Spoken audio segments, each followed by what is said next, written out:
Hi friends, ఈరోజు అయితే మన కన్వేర్లో బెల్ట్ జాయింట్ అయితే చేస్తున్నారు. ఏ విధంగా అంటే ముందుగా కౌంటర్ వెయిట్ని అయితే కొంచెం పైకి లిఫ్ట్ చేసుకున్నాడు బెల్ట్ లూజ్ గురించి అని. తర్వాత వచ్చి బెల్ట్ క్లాంపింగ్ అయితే చేశారు కిందకి వెళ్లకుండా. తర్వాత దాని మీద అయితే స్ప్లైసింగ్ తీయడం అయితే చేశారు. తర్వాత దానికి గమ్ అయితే అప్లై చేశారు. ఈ విధంగా బ్లాక్ కలర్ గమ్. ఈ మధ్యలో జాయింట్ అయితే ఏ పొజిషన్లో అయితే అవుతుందో ఆ మధ్యలో పచ్చి రబ్బర్ అనేది యాడ్ చేశారు.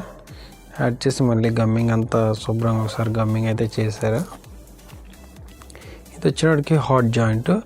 కింద ఏంటంటే హీట్ సింక్ ప్లేట్స్ అయితే ఉంటాయి, పైన మళ్ళీ హీట్ సింక్ ప్లేట్స్ అయితే వేయడం జరుగుతుంది. మొత్తం 4 ప్లేట్స్ అయితే యూజ్ చేస్తారు. ప్లేట్ వచ్చి 4x2 అయితే ఉంటుంది సైజు.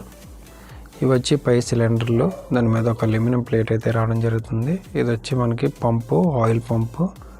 ఇది మనకు మెయిన్ ఎలక్ట్రికల్ హీట్ ఎక్కడానికి అయితే చేయడం గురించి బెల్ట్ అయితే జాయింట్ అయింది. రన్నింగ్ కూడా